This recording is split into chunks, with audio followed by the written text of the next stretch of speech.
to feel good for the simple reason that feeling good is natural to you, not to try to make things happen. And that's what goes squirrely in those of you who come from the action-oriented world into this world of creating through the focus of your thoughts and creating through the feeling of the emotions in your solar plexus. So often you come to this work and you apply the same things that don't work so well for you in your action-oriented world to this. For example, you say things like, okay, I'll do that. I will work to feel good.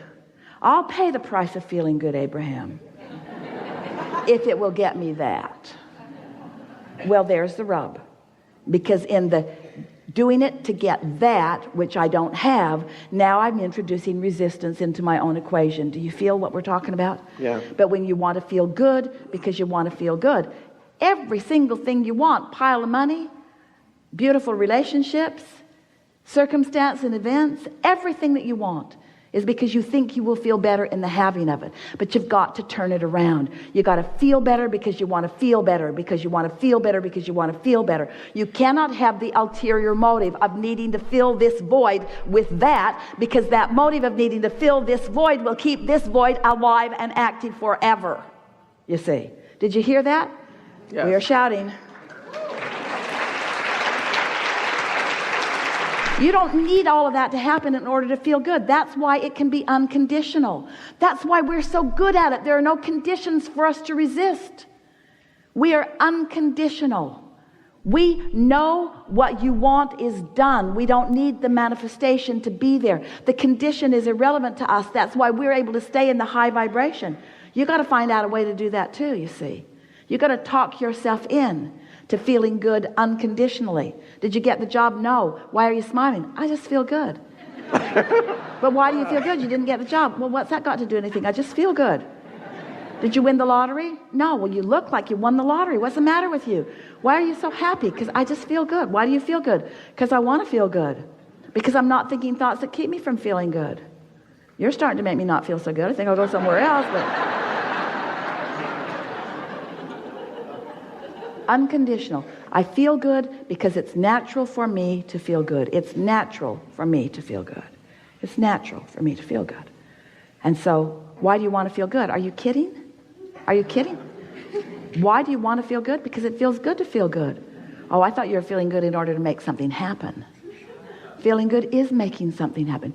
Feeling good is the manifestation that I'm really looking for. Feeling good is the reason that I'm doing everything that I want, everything. Feeling good is the ultimate manifestation. It's what it's all about. And I can feel good unconditionally.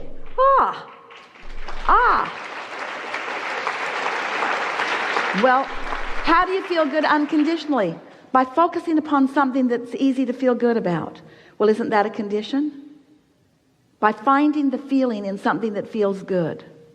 Well, isn't that a condition? Well, I thought about money and I didn't feel good, and I thought about dancing and I felt better. That is sort of conditional, but I found something that I already had momentum going. I found something where I already felt good, where I didn't need a change in conditions to continue to feel good. Ooh, okay, so we're onto something here, aren't we? So you're standing, always reaching for more. But in the reaching for more, if you can just be satisfied with what is, the more must come. But if you're dissatisfied with what is, then the more can't come. So it's through appreciation of what is, by finding anything and everything that you can find to feel good about right now. And it is our promise to you, it will get better and better and better. Esther went right back to the basics. She took her notebook, believed us, took us at her words, and sat for an hour one morning and just wrote the word fun. Fun. Fun. And she couldn't write the word fun long before she started to receive images and thoughts and ideas, suggestions of what is fun. So she's writing fun, and she's thinking about the trip down the river. It was really fun. And then she's thinking about fun, and she's thinking about the treasure hunt with the grandkids. And then she's thinking about fun, and she's thinking about friends on the cruise who are so fun. She's thinking about fun, and then images of really fun people came into her mind. She's thinking about fun. In other words, she couldn't just stay on the singular word fun. It began filling in with things that are fun. Law of attraction works that way. And so she began just feeling fun. She just began feeling fun. Then she began writing the word lighthearted. Then she began writing the word clarity. Clarity was a breakthrough for her, because when she began writing the word clarity, and she realized how clear she was feeling, how good it feels to be clear-minded, how good it feels to have clarity about things. Someone asks you a question and you're in a state of clarity. It's easy to offer the answer. When you focus in a way that you're not introducing clutter in this moment, it clears out. It just does.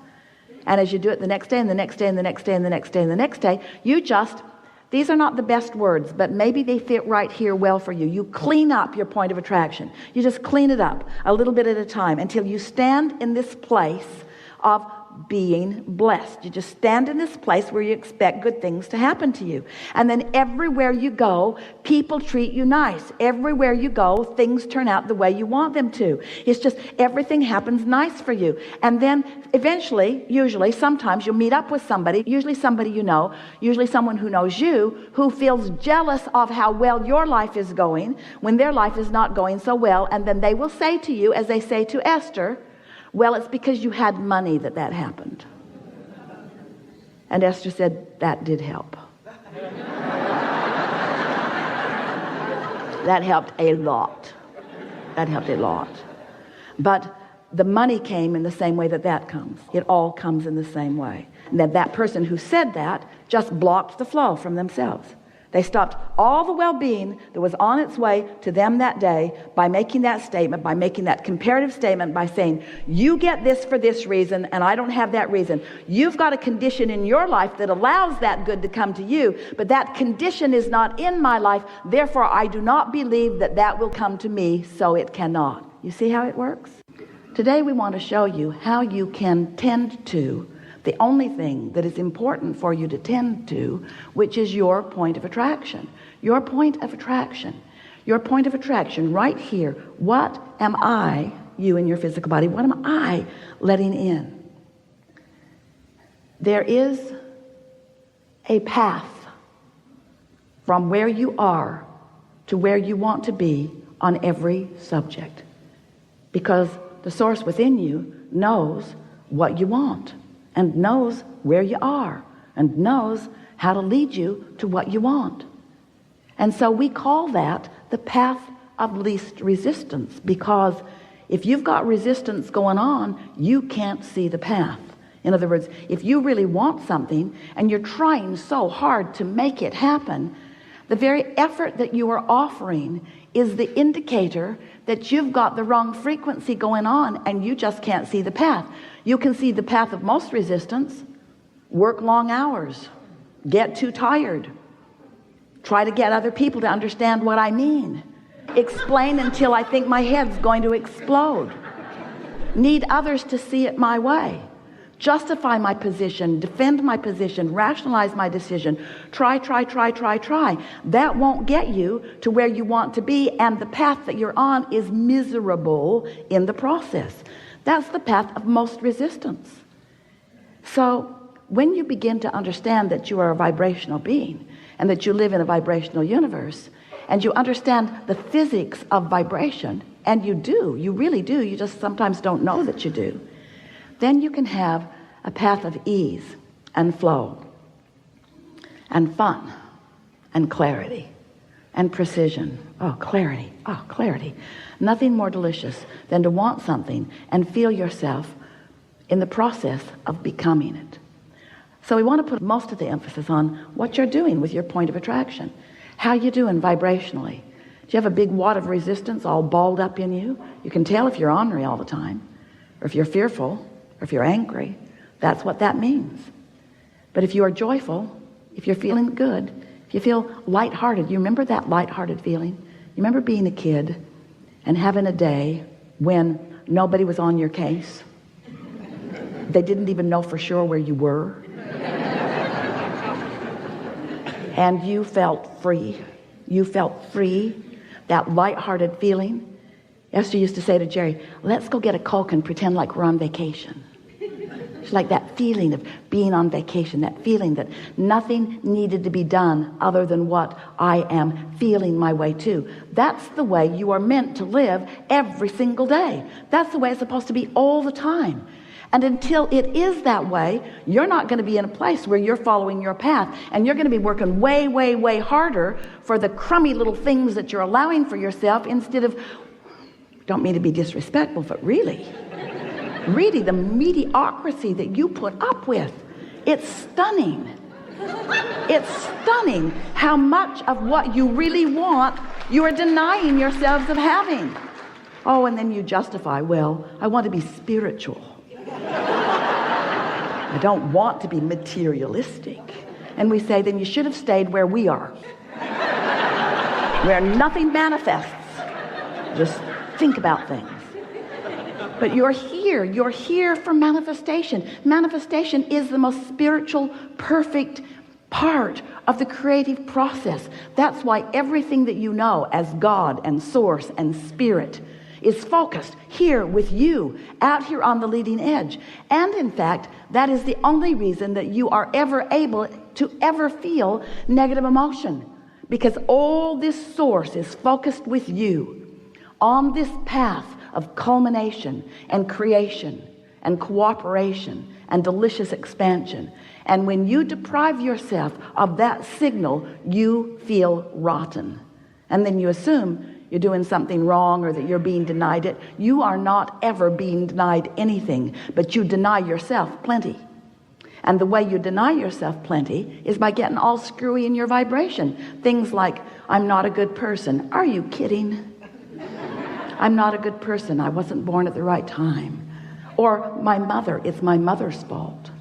Whether you are blaming yourself or someone else, you're holding yourself in a vibrational frequency that is not allowing you what you're wanting to come into your experience. So we're eager to visit with you today. We want to help you to understand that the laws of physics that you understand, like the law of gravity, which is consistent, you don't have to go to a school about gravity. They don't say to you in your first days in school, you know, if you don't come to this class, you could fall up. Many, many children are missing. Because the law is consistent. It works the same for everyone. And you learn to utilize the law to your advantage. And the law of attraction is such a law. It is utterly consistent. It never makes an exception, and it never makes a mistake. So you have to figure out how to work within the laws of the universe. When you give your attention to something for as little as 17 seconds, at that 17-second point, there is a momentum that is discernible as another thought like it joins it, and so forth. So the more you focus, the more momentum. But the most important thing to understand about the way momentum works is that when you are sleeping, you have a reprieve of the momentum. In other words, your beliefs are in suspension while you sleep, which means the momentum of them, the law of attraction momentum of them, is slow to non-existent depending upon how well you are sleeping. So what that means is when you awaken in the morning, you have the opportunity to reestablish, if you want to, a vibrational starting point that law of attraction will begin to respond to right away. Now, usually when you wake up in the morning, you remember what you were thinking about yesterday, or more important, you re-achieve the emotional feeling place of what you were feeling yesterday. It's like, oh yeah, I remember I'm not happy.